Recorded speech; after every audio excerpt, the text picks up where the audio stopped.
Hi hello, সবাইকে স্বাগতম এবং সালাম। কথা বলবো বাংলাদেশের ক্রিকেট প্লেয়ার আর কি, ক্রিকেট বোর্ড নিয়ে কথা বলা, সবকিছু মিলিয়ে আর কি। কথা বলবো বাংলাদেশের ক্রিকেট প্লেয়ারদের রাজনীতি সম্পর্কে, বিসিবির বোর্ড, সবকিছু মিলিয়ে কথা বলবো। তার আগে আমি এতটুকু বলতেছি, যেটা আমি শুনতেছি যে সাকিবুল হাসান আবার বিএনপিতে যোগ দিবে, এই বিষয়টা আমি একটু পরে কথা বলি। আমি শুরুটা করি শুরু থেকেই, দেন আমি এই বিষয়টা আসতেছি। ওকে, ফাইন। বাংলাদেশে ক্রিকেট জগতে, বাংলাদেশের ক্রিকেট বোর্ড, পাপন দা এটাকে রাজনৈতিকভাবে ক্রিকেট বোর্ডের ক্ষমতা খাটিয়ে আর কি পুরা ধ্বংস করে দিছে। অলরেডি আস্তে আস্তে সবাই মুখ খোলা শুরু করছে। এই ক্রিকেট বোর্ড এটাকে কিভাবে পরিচালনা করা হচ্ছে বা রাজনৈতিকভাবে এটাকে কিভাবে বিতর্কিত করতেছে। অলরেডি রুবেল ক্রিকেটার একটা স্ট্যাটাস দিছে, আমার প্রিয় একজন প্লেয়ার ইমরুল কায়েস। আমি অনেক আগে থেকে না, আমি গল্পে গল্পে বলতাম যে ইমরুল কায়েস এই রাজনৈতিক বেড়াজালে পড়েই সে দলে বিটতে পারতেছে না, জাতীয় দলে তাকে নেওয়া বা তাকে খেলানো। এটা রাজনৈতিক একটা, তার একটা ব্যাকগ্রাউন্ড আছে ইমরুল কায়েসের, যেইটার কারণে ওনাকে জাতীয় দলে খেলার সুযোগ দিচ্ছে না। গেল এটা। বিসিবির কি হবে না হবে, পরবর্তীতে কে দায়িত্বে আসবে, আসলে কতটুকু কি হবে, এটা হলো পরের বিষয়। এটা নিয়ে যেহেতু এখন পর্যন্ত কেউ কোনো কিছু বলতেছে না। তবে হ্যাঁ, বিসিবিতে এখন যারা আছে নান্নু টাইপ অনেক কিছুই নাকি স্বাধীনতার এই দিনে জিয়া তোমায় মনে পড়ে, এই টাইপ ডাকডোল বাড়িতেছে। আমি সংশ্লিষ্টদের এতটুকু রিকোয়েস্ট করব যে পাচাটা, দালাল, এদেরকে এগুলা মুক্ত ক্রিকেট বোর্ডটাকে করেন। দেশ মুক্ত তো করবেন অবশ্যই, কিন্তু বিসিবি বাংলাদেশ ক্রিকেট বোর্ডকে এই দালাল মুক্ত করেন অন্তত। গেল এটা। এবার আসে বিপিএল নিয়ে। অনেকেই ফেসবুকে বলতেছেন কুমিল্লা ভিক্টোরিয়ান্সের কি হবে, নাফিসা কামাল তো দেশ ছাড়া পালাইছে, এই সেই বংচুং অনেক কিছু। আসলে এই বিপিএল নিয়ে আমি আসলে মাথা ঘামাচ্ছি না, আমি এটা নিয়ে ভাবতেছিও না। আসলে বিপিএল কি হবে না হবে সবকিছুরই একটা চেঞ্জ রদবদল হয়েছে, হবে। আবার কুমিল্লা ভিক্টোরিয়ান্স এখন এই নামই থাকবে কিনা, আবার কেউ এই এটার দায়িত্ব নেবে কিনা, এটা সময় বইলা দিবে। এটা নিয়ে যদি আমরা সাধারণ জনগণ আগেই লাফালাফি করি, এটা না ছাগলের 3 নাম্বার বাচ্চার মতো হয়ে যায়। তাইলে একটা দুইটা দুধ খাইয়া নাচে আর কি, লাফাইতেছে দুধ খাইয়া, আর একটা দুধ না খাইয়া ওইগুলো দেখা দেখি লাফাইতেছে এরকম। তো ভিক্টোরিয়ান্স, কুমিল্লা ভিক্টোরিয়ান্সের দায়িত্ব কেউ না কেউ নিবে, হয়তো নাম চেঞ্জ হবে, লোগো চেঞ্জ হবে, একজন বসবে, অবশ্যই এরকম কিছু একটা হবে যদি বিপিএল চলে। ইভেন বিপিএলও চেঞ্জ হতে পারে, বঙ্গবন্ধু প্রিমিয়ার লিগ না, এটাই তো নাকি, এটাও চেঞ্জ হবে। কারণ আমরা রাজনীতি সম্পর্কে কতটুকু আমি অতটুকু জানি না, ওই যে গোল টেবিল পর্যন্ত আমার রাজনীতির শিক্ষার জায়গা আর কি। আমার ওরকম স্টাডি নাই রাজনীতি সম্পর্কে। তবে 90-এর পরে যারা জন্মগ্রহণ করছে তারা রাজনীতির প্রেক্ষাপট বাংলাদেশের অনেক কিছুই জানে। তো এগুলো সব চেঞ্জ হয়ে যাবে। গেল বিপিএল এর পর টপিকটা গেল। এবার আসি মাশরাফি বিন মুর্তজা। মাশরাফি বিন মুর্তজা তার লাইফে যতটুকুই ভুল করছে বা কি করছে, ঠিক রাইট নাও, ঠিক এখন যদি উনি কোনো একটা দলীয়ভাবে না জড়াইতো, আজকে হয়তোবা তাকে নিয়ে আমরা স্বপ্ন দেখতাম বিসিবির প্রধান। পাপনের জায়গাটায় মাশরাফিকেই সবাই চাইতো। ইভেন ছাত্ররা যেটার জন্য আন্দোলন করছে, দেশ এক দফা শেখ হাসিনা পতনের জন্য, এই ছাত্ররাই কিন্তু এই বিসিবিতে, বাংলাদেশ ক্রিকেট বোর্ডে মাশরাফিকে চাইতো। কিন্তু ভাগ্যের কি নির্মম পরিহাস দেখেন, মাশরাফির বাড়ি পুরাই দেওয়া হয়েছে, মাশরাফির কোনো খোঁজ খবর নাই। দরকার ছিল খুব, আমি নড়াইল এক্সপ্রেস খ্যাত একজন ক্রিকেটার, আমাকে মুক্তিযোদ্ধাদের সম্মান দেওয়া হয়, অনেকই দর্শক ভক্তরা আবেগে, আর কি দরকার ছিল, কি আর নামটা কোথায় দরকার ছিল আমার। যাই হোক, এটা ওনার জায়গা থেকে কিভাবে কি ফেস করছে, উনি কিভাবে রাজনীতিতে আসছে, এটা উনি ভালো বলতে পারবে। কিন্তু আজকে কপাল পোড়া, ওনার বাড়ির সাথে সাথে কপালটাও পড়ছে। ওনার নেত্রী পালাইছে, কাউকে নিয়া পালাই নাই, কাউকে বইলা পালাইনি। আওয়ামী লীগের যত নেতা আছে সবাইকে বিপদে ফেলাইয়া উনি পালাইছে। এবার আসি সাকিব আল হাসানকে নিয়ে। নাম্বার ওয়ান বেয়াদব, বাংলাদেশে বেয়াদব খ্যাত। এটাকে সবাই সাপোর্ট করতো, এই সাকিব আল হাসানের যে বেয়াদবিটা, এটাকে সবাই সাপোর্ট করতো যে না, এরকম একটা বেয়াদব দরকার আছে, এরকম একটা বেয়াদব একটা দলের জন্য খুবই, উনি ইসলাম ভাঙছে অনেক কিছু। রাইট নাও উনি কানাডা আছে আই থিঙ্ক, ওইখানে উনি অনেকভাবে অপমান হচ্ছে। এই যে ছাত্র আন্দোলন, ঠিক ওই সময়টাতে উনি পার্কে যায় বাচ্চাদেরকে নিয়ে, বউকে নিয়ে, সেটা ভিডিও, সরি সেটা ছবি উনি ওনার ফেসবুকে, ভেরিফাই করা ফেসবুকে আপলোড করে। আপনি জাস্ট বুঝতে পারেন এই এই সাকিব আল হাসানের হুম অহংকার, দেমাগ বা দাম্ভিকতা কতটা কতটা বেশি।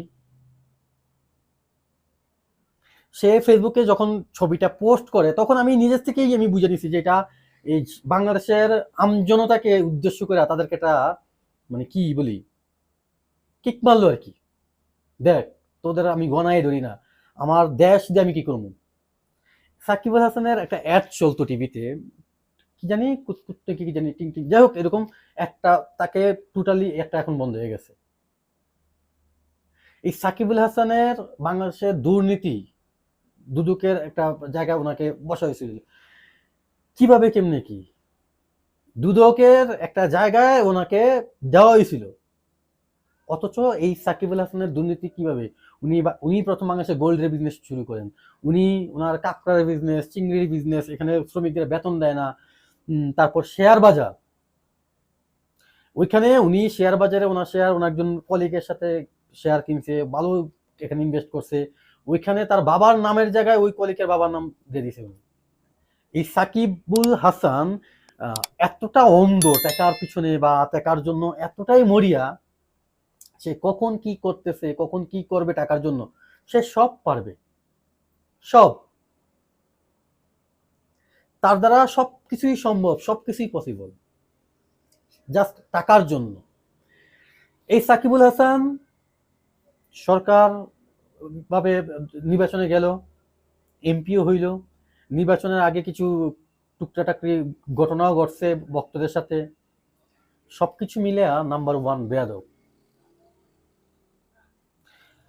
আপনি, আমি আসলে আবেগ দিয়া যে দুনিয়া চলে না, বা আবেগ দিয়া যে কোনো কিছু বিচার করা ঠিক না, এটার বাস্তব প্রমাণ আপনি নিজেই নিজেকে প্রশ্ন করেন পাবেন। নড়াইল এক্সপ্রেস বলেন, সাকিব আল হাসান বলেন, যাই বলেন না কেন, যাদেরকে আমরা ফলো করি, যাদেরকে নিয়ে আমরা ভাবি, বা যাদেরকে আমরা আইকন মনে করি, লিজেন্ড, তারা আপনাকে আমাকে চারটা দিয়েও গণে না।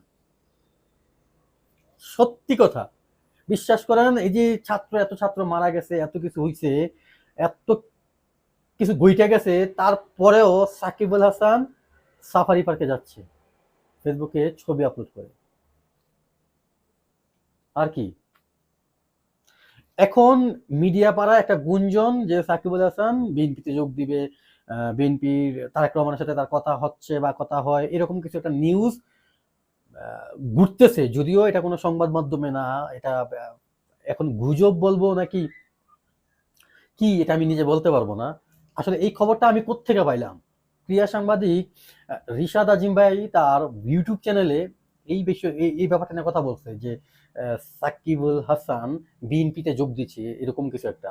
তো ওই সূত্রে ওনার কাছে তো আসলে এরকম নিউজ কিভাবে উনি পাইছে, উনিও এটাকে ওরকমভাবে বলেনি, বা ওই যে শুনতেছে বা শোনা, ওইটার উপর বেস করে বললাম, যদি সাকিবুল হাসান বিএনপিতে যোগ দেয়, বা বিএনপির চেয়ারপারসন বলেন বা তারা নেতাকর্মীরা যদি তাকে নেয়, সেখানে বিএনপি আরো একটা ভুল করলো বা ভুল করবে।